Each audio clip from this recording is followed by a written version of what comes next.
valorisation des titres moom la coach nar a waxtaanee ci kanam mais en attendant dañuy daal di waxtaanee wàllum économie entrepreneuriat défi yi ak enjeux yi maam. Khady défi enjeu entrepreneuriat fii ci Sénégal ndax li ñu gis ni dafa bëri ay gàllankoor yu dul jeex mais laataa ñu xuus ci waxtaan si dafa am benn élément ba nga xamante ne ci jotoon na ko am Binta Ba benn waxtaan bi ñu sookoon ak ka nga xamante ne moom mooy Bougane Gueye Dany di entrepreneur bu ñu ràññee fii ci mim réew élément Charles su fekkee ne élément bi yemb rek mën nañ ko suivre. D'accord. Merci Binta Ba. Alors maa ngi lay sant di remercier également Walfadjri. Pour parler de l'entrepreneuriat, surtout pour les jeunes, je suis très à l'aise mbir la bu ma soxal parce que li ma gëm mooy nous avons une jeunesse déterminée. Cette jeunesse a besoin d'encadrement. Au-delà de la formation, il faut ñu comprendre ne nit ku nekk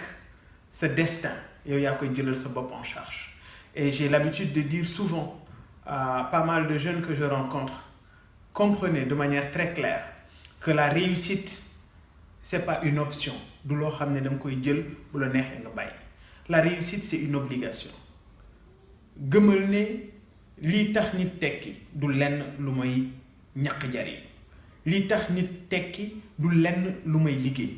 mais liggéey boobu dafay fekk yow it à ton niveau yow nit ki nga am un objectif. mu nekk objectif bu clair objectif boo xam ne quelle que soit difficulté yi ngay am da nga ko war a transcender parce que booy dawal oto di nga am ay obstacles mais il faut nga dévier ko pour mun a arriver à un objectif. Donc de manière très claire li may conseiller jeunes yëpp mooy au-delà de la formation d'avoir un objectif dans la vie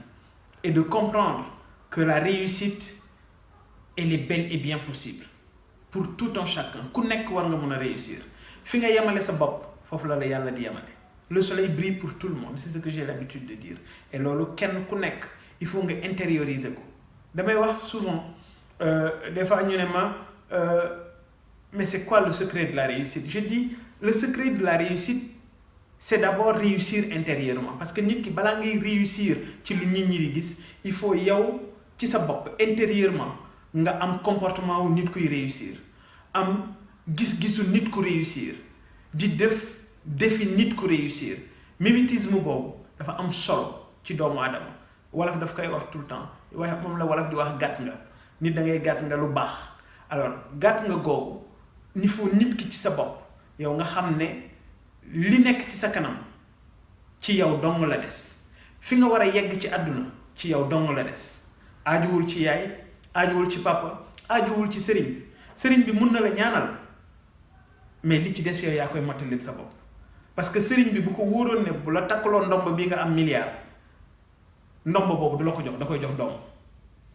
mais mun na laa ñaanal bu la ñaanalee nag li ci des yow yaa koy defal sa bopp loolu la ñuy wax pas-pas c'est pourquoi sëriñ Cheikh Al Maktoum mu baax ma da doon wax ju am solo mu ne ndaw su amul pas-pas suñu borom gedd na ko ñu ne ko sëñ bi lu tax mu ne du jariñu fii te du jariñu fa ñu jëm kon pas-pas doomu aadama mooy yeggal jeune bi fu mu war a mun a yegg dans la vie et c'est ce que j'ai l'habitude de dire le soleil. Voilà bokk na ci je pense exemple yi gën a patent ci wàllum entrepreneuriat. waaw dafa doon joxe ay exemple Imam Cheikh Wally Seck su fekkee ne mën na def ab jàngat rek la nga xam moom la Bougane Gueye Dany jot a wax nii. waaw donc may kontaan ci invitation bi comme ni ma ko waxee surtout di waxtaan donc ci mbirum entrepreneuriat exemple bii nga joxe muy self-made man. di Bougane Gueye Dany maa ngi koy nuyu au passage di sama rakk ñu bokk fu ñu soxee ko Ndar yàlla na ko yàlla lafal cat waaw dafa naa ni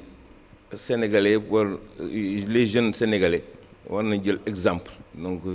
ci moom ak yeneen jeunes entrepreneurs donc jéem a ñafel seen bopp amal seen bopp lu ñu moom pour un emploi non salarié yéen ñi aussi maa ngi leen di ñaanal ngeen dem ba taxawul seen entreprise bopp sëñ Cheikh waaw di mën a employé ñeneen et puis di tasaare aussi weccit wi ci réew mi waaw puisque moom tabarkàlla lu mu am aussi mi ngi ci sedd néew ju doole yi ñi nga xam ni seen loxo jotul ñu am ay ordonnance am ay facture opération waaw ba tax na donc enjeu yi ak défi yi moom il l'a campé te contexte bii ñuy wax contexte su PSE surtout je pense que la porte est ouverte et les moyens sont là quoi que l'on puisse dire puisque président Macky Sall wax dëgg yàlla ba mu ñëwee ba léegi il a mis beaucoup de moyens. dafa mel ni yow daal yaa ngi rejoindre ki di Bougane Gueye Dany maanaam entrepreneur la et puis li muy def ci réew mi kon exemple la message bi mu jot a lancé jeunes yi kon na ñëpp góorgóorlu def ni moom daal si j'ai bien compris d'après sa analyse est-ce que tey mën nañu xam univers entrepreneuriat fii ci àddina wërgal képp rawatina fii ci mim réew. waaw xam nga léegi li ñuy wax globalisation moo tax léegi c'est-à-dire benn dëkk mënul fermé wu rek ni man daal damay dund sama dund ñeneen ñi si des faalu ma leen bon moom boo gisee ma am ouverture bi dafa naa bi mu jógee fii Walf dem na Amérique jàngi gis na foofu nañuy liggéeyee donc loolu jox ko inspiration bi mu ñëwee aussi mu jéem a donc changer doxalin waaw ba tax na léegi entrepreneuriat bi au niveau mondial c'est-à-dire frontière amatul boo gisee tey les entreprises étrangères ñëw di implanté wu fii ah chinois yi ñëw di créer ay industrie fële jëm ñaajo dem boulevard Centenaire Gibraltar def ko Chinatown pratiquement nangu commerce bi foofu yëpp ah waa Auchan yi aussi les Français ñëw Sénégalais yi bu ñu toog rek croiser les bras naan waa Auchan dégage diw dégage bu fi kenn ñëw loolu amul puisque yow ni ngay def yow Sénégalais bi ba dem Washington wala New York créer fa sa entreprise ah moomal ko sa bopp wala France wala feneen noonu la ñeneen di ñëwee ba tax na donc c'est-à-dire léegi y a l'ouverture et la globalisation la mondialisation moo tax loolu mooy enjeu bi nga xam ni aujourd'hui mooy dessiné wu à travers le PSE boo gisee donc président di jël ay milliards di ko def ci création d'emploi donc c'est pour pousser les jeunes vraiment à l'auto-emploi.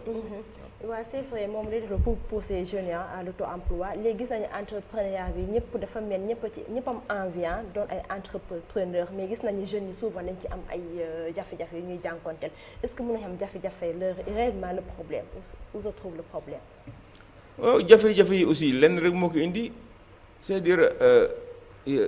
liggéey da nga koy jàng loolu nekkul taalibeem doo nekk sëriñam doo xëy rek. ñu jox la fonds nga war a démarrer sa entreprise muy secteur bu mu nekk nag muy ferme agricole bi di PME bi nga am fii ci biir Dakar wala leneen nga xëy rek daal ni man daal bëgg naa tout de suite maa ngi dawal Mercedes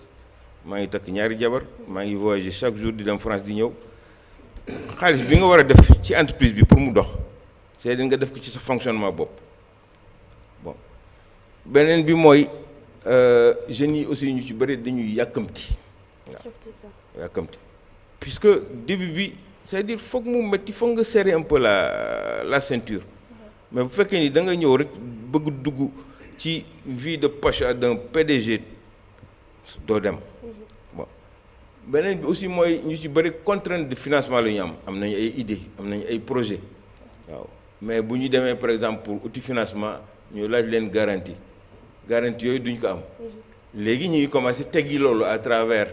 délégation à l'entrepreneuriat rural programme des domaines agricoles communautaires ANPEJ yooyu yëpp. donc justement est-ce que du programme politique bi moo tamit yàq le plus souvent que les jeunes n'ont pas finalement accès au financement. waaw puisque xam nga. parce que amul benn encadrement en réalité. pour xam nga toujours loolu dañ koy wax mais boo jàppee sama bopp rek que ni man kat bu fekkee ni du ma APR donc du ma dem ci programme gouvernement bi loolu da ngay limiter ses chances. Ce n'est même pas une question d'être en fait APR ou de l'opposition parce que APR ci boppam c'est-à-dire que financement bu ñuy joxe booy xool amul non seulement suivi amul encadrement. C'est-à-dire que c'est de l'argent qu'on distribue dans l'air comme ça aussi hein. waaw dafa naan yow laal nga affaire bi fi muy méttee puisque ça c'est très important c'est-à-dire nit ki du jox ko xaalis bi noonu rek financement bi noonu mais suivi bi ak encadrement bi c'est-à-dire lu ci am solo la donc loolu mooy mën a tax nga mën a seet ba xam donc mi ngi ci yoonu réussite bi wala aussi mi ngi dévier donc loolu c'est très important comme ni nga ko waxee. souvent aussi dañuy gis ni financement bu ñëwee su fekkee ne ci état su fekkee ne ci côté état la jógee ndaw yi souvent su fekkee ne bokkoo ci maanaam su fekkee ne yow bokkoo ci parti bi nekk au pouvoir souvent doo jot ci financement bi parce que souvent jeunes yi dañuy toog fii di ñaxtu di ne ñoom am nañ ay idées mais am nañ problème financement. Est-ce que c'est pas du ay idées reçues et par rapport à suivi beeg bon encadrement je suis d'accord mais suivi man je blâme un peu damay blâmer un peu jeunes yi parce que par exemple benn xadi colonel bu soxlaa financement ñu dem jox ko xaalis au lieu nga def ci li nga xamante ne moom nga ci war a def da ngay gis jeune boo xam ne bu dee góor day dem takki jabar bu dee jigéen mu dem jënd ci ay cheveux naturels ak wala ñoom seen fay ci ay bor et cetera financement finalement jox nañu la financement pour nga dugal ko foo xamante ne dina jur mais dañ koy dugal foo xamante ne dafay nax say donc moi je blâme plus les jeunes. parce que financement boobu booy seetlu le plus souvent ni nga ko amee tamit yow militante nga da tu te bats sur le terrain moo tax ñu jox le financement aussi. oui mais parce c'est que pas une raison de parce que xam nga c'est-à-dire que y a un mal qui est là yow yaa ngi def délégation à l'entrepreneuriat. te xale yi nga xamante ne ñoom nga yóbbu dans les écoles privées pour ñuy jàng ji pour mënoo leen fayal école c'est ça aussi la réalité parce que booy ne yow da ngay financer mais tu mets d'abord l'accent sur la formation et où est le résultat de la formation ñi jàngee université yi nga xamante ne état moo leen orienté mais ñaata yoon lañu fi ñaxtu 16 milliards la la état war a fay école yi. léegi waaw Imaam yow loo ci mën a wax ci la nga xam te moom lañ jot a wax entre. concordance entre financement et formation fan moo war a nekk la priorité pour que entrepreneuriat war a réussir. waaw loolu je pense que am na ci importance trop formation bi adéquation formation emploi. puis mettre l'accent sur la formation professionnelle. c'est-à-dire dëkk yu bëri boo gisee ñu am réussite bi mën naa ci citer Suisse par exemple. parce que nekkoon naa fa dëkk fa Amérique aussi ci benn wàll bi accès bi ñu mettre sur la formation professionnelle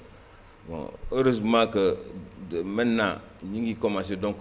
di développer les instituts de formation professionnelle ci domaine yu nekk pour que xale yi bu ñu génnee mën a être opérationnel puisque bu fekkee ni da nga jël rek par exemple je cite l'exemple de IAM donc c'est pas pour leur faire la publicité s'il y a 3000 étudiants yoo xam ni ñii ñi ngi def banque ñii ñi ngi def management c'est très global management boo ko defee boo génnee lan nga mën a liggéey mais formation professionnelle boobu nag c'est important parce que boo génnee mën a opérationnel mën ni man kat mën naa def je veux dire mécanique wala mën naa def boulangerie wala mën naa def donc benn secteur formation professionnelle boobu moom c'est-à-dire ñu mettre l'accent c'est très important puisque sinon lépp lu ñuy def ci xaalis ci l'emploi des jeunes là donc day mujj nasaxay. et puis souvent jeunes yi dañuy am benn problème maanaam dañu yaakaar ne damay jàng pour am diplôme su ma amee diplôme aussi il faut que état recrutement maanaam jusqu'à présent entrepreneuriat bi dafa mel ni des na parce que boo amee benn xadikoon ne day ne su ma liggéey pare naa am naa sama diplôme am naa samay lijaasa kon il faut que mu am ki nga xam ne moom mooy recruter ma ñëw toog ma doon salarié loolu aussi est-ce que duñ ko dénoncer benn instant. waaw puisque léegi mentalité yi ñi ngi commencer évoluer parce que man de la ma fi bàyyi woon avant may dem Amérique janvier 2000 def naa fa 18 ans bi ma dellu see vraiment gis naa ni mentalité yi ñi ngi évoluer puisque xale yu bëri léegi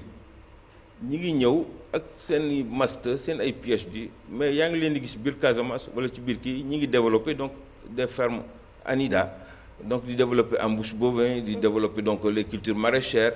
di exploiter di exporter di yónnee ci marché yi fii à Dakar donc il voit donc profit bi ñuy tirer foofu vraiment du emploi salarié moo la ko mën a jox donc ba tax na donc je pense que mentalement ça a commencé quoi nañu mettre l'accent peut-être financement yi ñu commencé joxe ci DER bi déjà joxe nañ 30 milliards loolu la ñu wax mais aussi du xaalis boo xam ni da ngay ñëw rek par exemple la ma doon dénoncé fële bu ma nekkee Washington ñu ne léegi def nañu fonds d'appui donc pour les Sénégalais de l'extérieur nga xam ni bu fekkee da nga ñëw jox benn ndaw $10 000 ni ko dama la financer kooku yor salon de coiffure am amuloo noo koy toppee xaalis bi dugg feneen.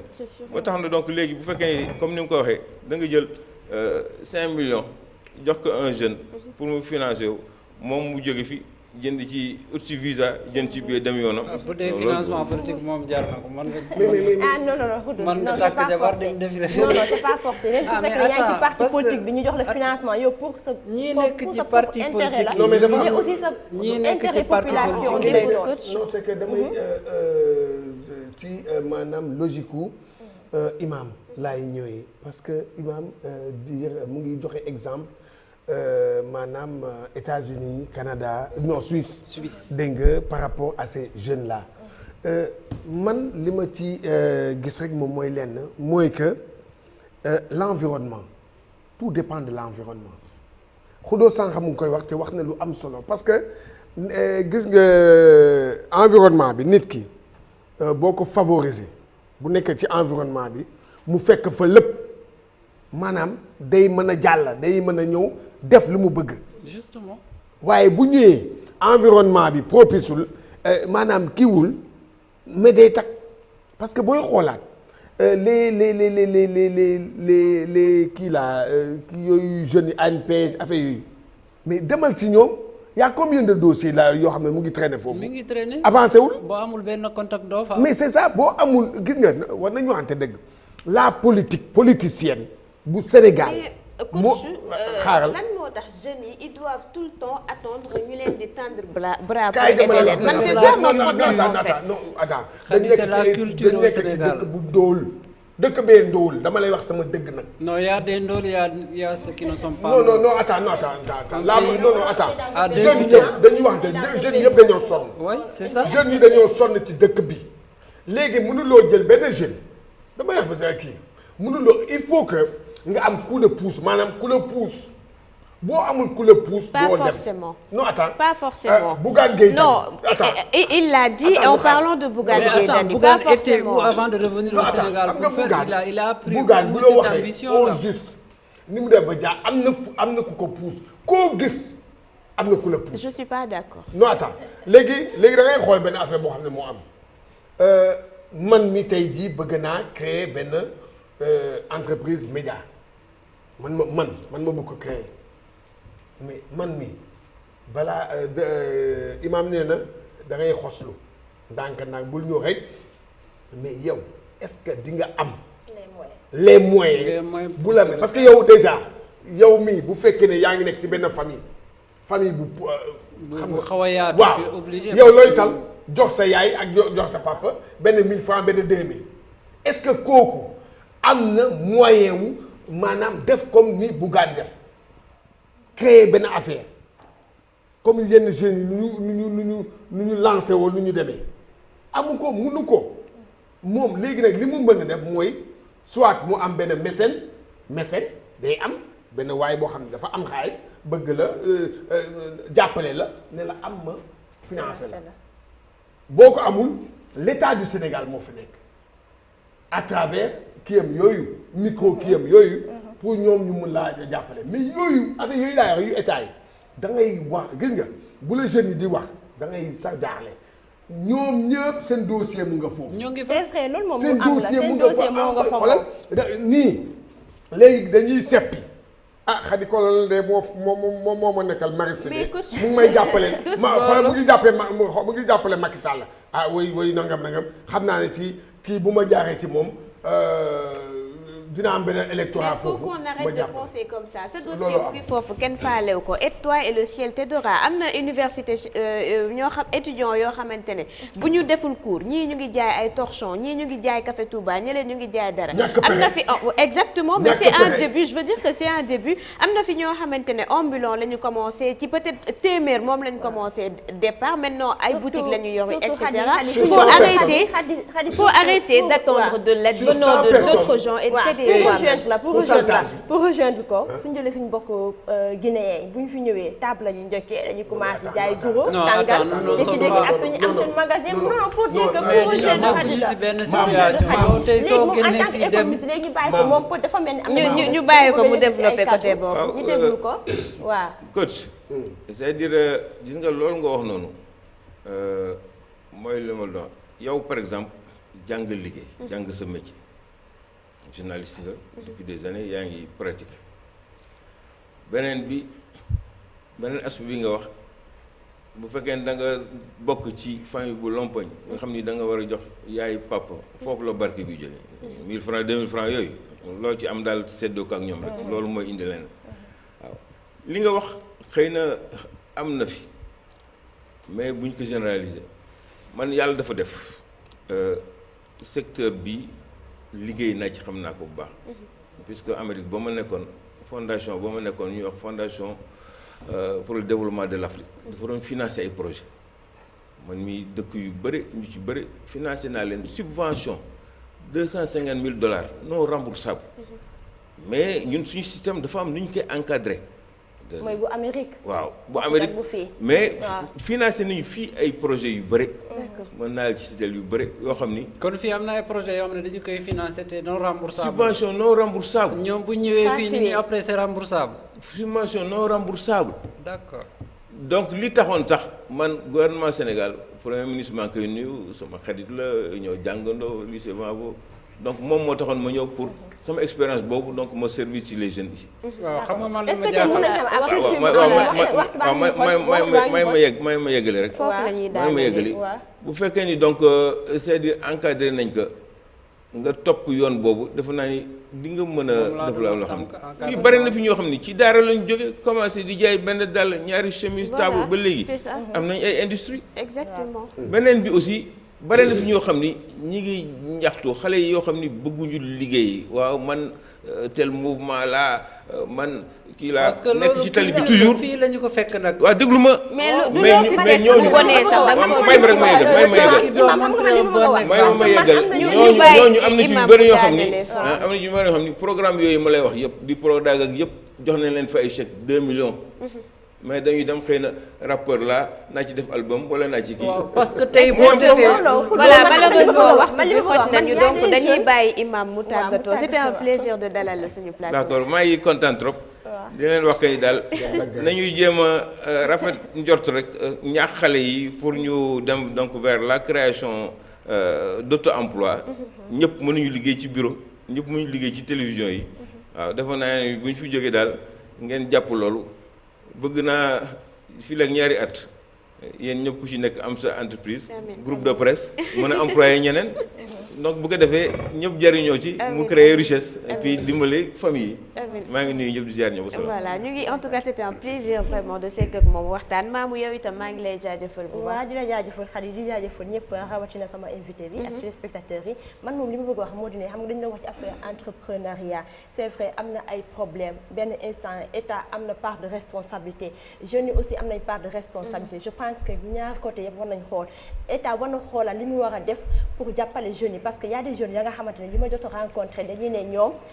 dañuy am kii projet mais duñu am leen di jàppale. voilà donc Mamou merci beaucoup en tout cas ci li nga xamante ne moom nga indi tey. xam li muy def bës loolu koy may muy wax. Charles dañuy ñëw ànd ak le revenant.